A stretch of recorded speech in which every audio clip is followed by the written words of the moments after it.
السلام علیکم۔ بلقیس ریاض یورپ کے قیام کے زمانے کی بات ہے۔ میں لندن میں اپنی سہیلی کے پاس ٹہری ہوئی تھی۔ ایک روز مجھ سے کہنے لگی کہ آؤ تمہیں جنگل کی سیر کرواتی ہوں۔ جنگل میں نہیں بابا، مجھے وہاں جاتے ہوئے ڈر لگتا ہے۔ ڈرنے کی بات تھوڑی ہے، میں تمہیں اپنی آنٹی سے ملواؤں گی۔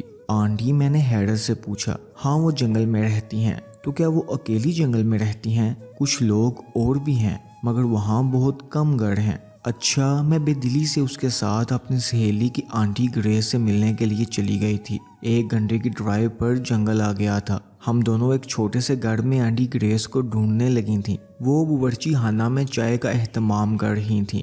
شاید انہیں ہماری آمد کی اطلاع مل چکی تھی۔ وہ خوشی خوشی باورچی خانہ سے نکل کر ہم دونوں سے ملی۔ آنٹی گریس، یہ میری دوست پاکستان سے آئی ہیں۔ ویلکم مائی ڈارلنگ، انہوں نے میرا منہ چومتے ہوئے کہا۔ ہم دونوں اس وقت لیونگ روم میں بیٹھی تھیں۔ آنٹی گریس چائے بنا کر لے آئی تھیں، ساتھ چاکلیٹ اور بسکٹ بھی تھے۔ چائے پیتے ہوئے میں نے سارے گھر کا جائزہ لینا شروع کر دیا تھا۔ سنسان گھر، اور وہ بھی اس گھنے جنگل میں۔ 3-4 گھروں میں سے ایک تھا۔ کچھ فاصلے پر 3-4 گھر اور بھی تھے۔ اکثر شکاری وہاں آ کر ٹھہرتے تھے۔ ان گھروں میں سوائے چوکیداروں کے اور کوئی نہیں رہتا تھا، مگر یہ بوڑھی خاتون اتنی بہادر تھی کہ وہ اکیلی اس گھر میں رہ رہی تھیں۔ سارے گھر میں سناٹا چھایا ہوا تھا۔ مجھ سے رہا نہ گیا اور میں نے پوچھ ہی لیا، آنٹی آپ اکیلی اس گھر میں رہتی ہیں؟ بچے نہیں ہیں کیا؟ بچے 2 ہیں۔ اچھا، تو کدھر ہیں؟ ان کی شادیاں ہو چکی ہیں، میں اپنے گھروں میں مصروف ہیں، کبھی کبھار آ جاتے ہیں۔ میں اس وقت بہت خوفزدہ ہو رہی تھی تو ان سے پوچھ بیٹھی تھی، آنٹی آپ کو اکیلے گھر میں ڈر نہیں لگتا؟ میرا مطلب یہ ہے کہ شہر میں گھر ہوتے تو اکیلے رہنے میں کوئی قباحت نہیں تھی، مگر یوں اکیلے رہنا تو بہت ہی مشکل ہے۔ میں اکیلی تو نہیں رہتی ہوں، بہت سے لوگ میرے ساتھ رہتے ہیں۔ چائے پینے کے بعد وہ ہمیں برآمدے میں لے گئی تھیں۔ کمرے میں سے ایک سیٹی اٹھا لائی تھیں اور سیٹی کو بجانا شروع کر دیا تھا۔ ابھی چند ہی لمحے گزرے ہوں گے تو بہت سارے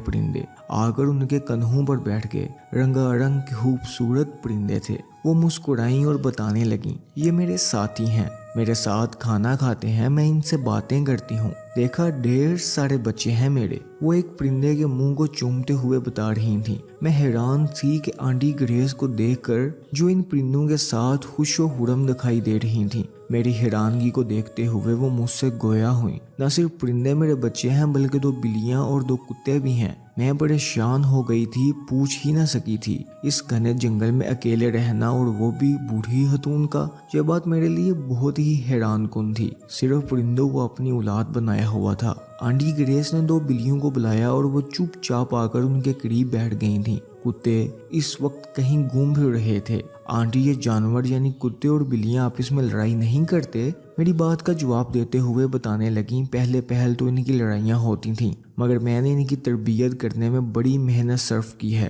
اب اتنے مہذب اور منظم ہو گئے ہیں کہ جوں ہی لڑنے کی کوشش کرتے ہیں تو میرا اشارہ پاتے ہی خاموشی سے اپنی جگہوں پر بیٹھ جاتے ہیں۔ مجھے تو رہ کر خیال آ رہا تھا کہ ایک انسان کی تربیت میں خاصا وقت درکار ہوتا ہے، مگر اس نے جانوروں اور پرندوں کی تربیت کی ہوئی تھی۔ اس بہادر خاتون نے اپنی تنہائی کا حل ڈھونڈ لیا تھا۔ وہ پرندوں، بلیوں اور کتوں کے ساتھ بہت خوش تھی، اور ایک ہم جو انسانوں کے ساتھ خوش نہیں رہ سکتے۔ میں واپس آتے ہوئے سوچ رہی تھی کہ اس دنیا میں طرح طرح کے لوگ بستے ہیں، ایک خدا ہی ہے جو انسانوں کو جینے کا موقع دیتا ہے۔ اللہ ہم سب پہ اپنا فضل و کرم کرے۔ ہمارے چینل کو سبسکرائب کر دیجیے۔